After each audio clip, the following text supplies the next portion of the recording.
Salut à tous, bienvenue sur le plateau de C'est quoi un ingénieur pour un nouveau numéro. Alors aujourd'hui, je vais vous parler de ces milliers de personnes qui mènent une double vie. La journée, côté pile, on dirait des individus normaux. Ils se plient aux règles et aux contraintes imposées par notre société. Mais côté face, une fois les masques tombés, ils partent à l'aventure, le grand foutoir, comme certains ont envie de l'appeler. Alors non, je ne parle pas des agents secrets, mais des étudiants entrepreneurs. Côté pile, ils écument les bancs des amphis et passent leurs examens. Mais côté face, ils rêvent d'être les prochains Mark Zuckerberg. Ce statut tout récent date de 2014 et concerne déjà 3300 étudiants. Pour en parler, je reçois sur ce plateau une étudiante entrepreneur. Bonjour Wendy Mingy. Bonjour Guillaume. Merci beaucoup d'être avec nous, d'être venue sur ce plateau. Alors vous ne bénéficiez pas de ce statut d'étudiante entrepreneuse, mais vous êtes en pleine incubation de votre projet entrepreneurial. Avec vous, on va évoquer votre quotidien d'étudiante à l'ISEP, une école d'ingénieur. Avec une petite première question d'abord pour revenir sur votre parcours. Après le bac, vous avez fait 3 ans de classe prépa. Pourquoi ce choix et quels souvenirs vous en gardez de ces années en prépa? Alors pourquoi dans un premier temps, je voulais devenir pilote de ligne. Donc c'est ce qui m'a motivée en fait à suivre cette voie-là parce que c'était la voie par excellence pour devenir pilote.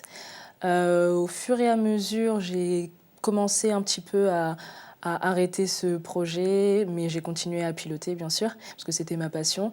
Et après, j'ai passé les concours des écoles d'ingénieurs, je suis rentrée à l'ISEP, et donc voilà. Le souvenir que j'en garde, c'était assez intense, vraiment 3 ans de prépa, c'est assez intense, mais c'est très formateur. J'ai appris énormément en rigueur, en discipline, se surpasser également, apprendre à se surpasser, à dépasser nos limites, voilà. Alors après votre prépa, vous avez rejoint l'ISEP, on le disait. Qu'est-ce que vous y étudiez? Alors, donc la première année, c'est très généraliste. En seconde année, j'ai pu étudier un petit peu tout ce qui était, me spécialiser dans tout ce qui était architecte télécom et Internet des objets. Donc là, j'ai pu étudier plus en détail tout ce qui était télécommunications, réseau, voir un peu plus au niveau du déploiement des réseaux 2G, 3G, 4G, etc. Voir toutes les technologies qui existent pour l'Internet des objets. Et aussi et surtout, j'ai pu intégrer le module de création d'entreprise. C'est ce qui m'a beaucoup plu et c'est ce qui a développé cette petite branche entrepreneuriale. Eh ben, la transition est toute trouvée parce que je le disais, vous êtes étudiante, mais en même temps, vous êtes en train de monter un projet de start-up. Ça s'appelle Baby Serenity, in English, un système de babyphone connecté doublé d'un réseau social pour les mamans. En quoi ça consiste et où vous en êtes dans votre création de projet? Alors moi, je suis au tout début. Donc, comme je vous ai dit l'année dernière, j'ai pu bénéficier du module création d'entreprise. Donc, au travers de ce module, on a pu développer un projet, surtout développer toute la partie, on va dire, background, donc c'est-à-dire faire le business plan. Donc là, pour l'instant, je suis en train de développer des prototypes.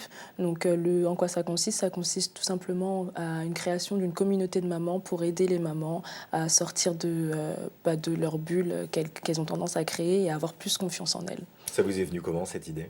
J'aime beaucoup les enfants, j'aime beaucoup les mamans. Et dans mon entourage, il y a beaucoup de mamans qui ont tendance à s'isoler lorsqu'elles deviennent mamans. Et le but, c'est de briser cet isolement pour qu'elles puissent partager entre elles, qu'elles puissent voir qu'en fait, elles ne sont pas seules à vivre ce qu'elles vivent et qu'elles puissent se rendre compte que voilà, il y a d'autres mamans qui vivent ce qu'elles vivent. Alors Wendy, on arrive au milieu de cet entretien. C'est le moment de la question cash, sans langue de bois, sans concession. On se dit tout, on ne se cache rien. Wendy, vous êtes étudiante ingénieure à l'ISEP. Vous êtes en alternance, c'est-à-dire que vous partagez votre temps entre une entreprise et les amphis, et en plus vous montez un projet de création d'entreprise. Ma question elle est simple, quand est-ce que vous dormez, Wendy? Très bonne question. Écoutez, avec la prépa, j'ai appris à ménager mon temps, à ne pas trop dormir.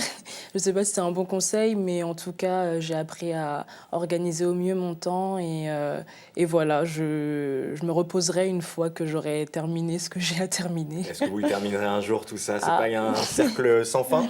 Peut-être, mais en tout cas, je me donne à fond et je profite au maximum de chaque seconde que j'ai. Alors Wendy, moi je vous ai donné pour consigne de venir avec un objet qui représente selon vous votre quotidien. Il est là, c'est cet ordinateur. Oui. Il est en plus ouvert, connecté au réseau, j'imagine. Vu que vous les Oui. connaissez bien, 2G, 3G, 4G, vous savez comment booster un peu les performances. Pourquoi un ordinateur? Vous êtes constamment hyper connecté? Oui, constamment. Bah, déjà au sein de l'école, constamment avec mon ordinateur et au sein du travail, pareil, constamment avec mon ordinateur. C'est là que j'ai toutes les bases. J'ai juste à le brancher sur la base, sur le réseau de l'entreprise et je reçois tout. À l'école, pareil, j'ai juste besoin de le ramener, je reçois tout. Enfin, constamment, Vous constamment. essayez de déconnecter quand même de temps en temps, Ah le oui, week-end, ah les oui, c'est vacances? important. Vous y arrivez? C'est important. Oui, oui, j'y arrive. J'y Quand arrive. c'est pas l'ordinateur, c'est le téléphone, du coup, quand on Oui. déconnecte, on est d'accord. Wendy, il vous reste quelques mois d'études encore avant d'être diplômée. Où Oui. est-ce que vous vous projetez une fois diplômée? Dans une entreprise, au sein de votre propre entreprise? Comment vous vous voyez dans quelques mois? Dans quelques mois? Alors, dans quelques mois, c'est un peu difficile de savoir. Grâce à l'alternance, j'ai pu apprendre un peu plus au niveau pratique. Donc, j'aime beaucoup cet aspect-là. Donc, je ne sais pas encore si je vais continuer dans l'entreprise ou si je vais tout de suite me lancer dans mon entreprise. Une chose est sûre, c'est que je veux vraiment développer mon entreprise, mais après, il reste à savoir quand. Quand le bon timing.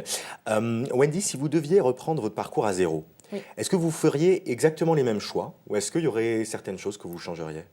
Alors, c'est difficile à dire, c'est une bonne question. Je pense que je ferai les mêmes choix, parce que ces choix m'ont amené là où je suis aujourd'hui et je suis satisfaite de ma vie aujourd'hui et très contente. Mais je pense que je profiterai plus de chaque seconde que la vie m'a offerte, quoi. Bon, bah, c'est une belle maxime. Vous êtes en parallèle de vos études pour complexifier un peu votre parcours, membre de l'association Elle Bouge. C'est une association qui a pour but un peu de favoriser les carrières scientifiques et techniques auprès des jeunes femmes. Qu'est-ce que vous y faites concrètement? Alors, qu'est-ce que j'ai fait concrètement? Donc déjà, comment je suis arrivée dans cette association? C'est grâce à l'ISEP. Donc on reçoit pas mal de mails voilà, favorisant notre partenariat avec Elle Bouge.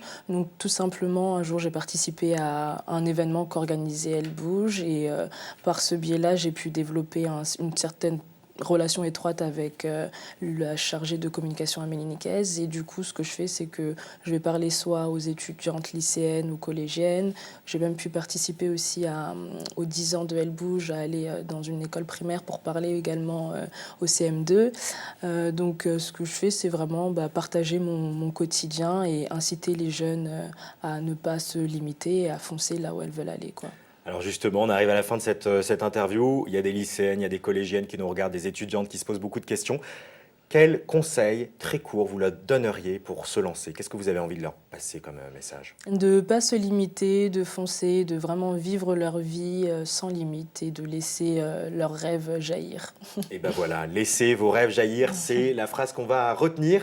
On arrive déjà à la fin de cette interview. Grâce à Wendy, on a pu découvrir que les étudiants et étudiantes ingénieurs ont de la ressource, qu'ils savent innover, inventer et créer des projets ambitieux. Tiens, on va terminer d'ailleurs avec le selfie que vous nous avez envoyé, Wendy. On peut le voir, vous êtes une étudiante studieuse, souriante et engagée et ça fait plaisir à voir. Merci beaucoup Wendy Mengi d'avoir été avec nous, d'avoir répondu pour l'invitation. aux différentes questions. Si on a envie d'en savoir un peu plus d'ailleurs sur votre projet, est-ce qu'il y a déjà une plage, une plateforme où on peut vous trouver? Alors pas encore, mais c'est en cours et je rappelle le nom, c'est Baby Serenity. Et ben voilà, Baby Serenity, redonner de la sérénité aux jeunes mamans. Merci beaucoup et merci à vous d'avoir suivi ce nouveau numéro de C'est quoi un ingénieur? On se retrouve très vite, ici même sur ce plateau pour une nouvelle interview. Et d'ici là, je vous donne rendez-vous sur mcetv.fr et demain.fr pour voir, revoir et partager cette émission. Et puis rendez-vous également sur mon blog L'Ingénieur. À très vite.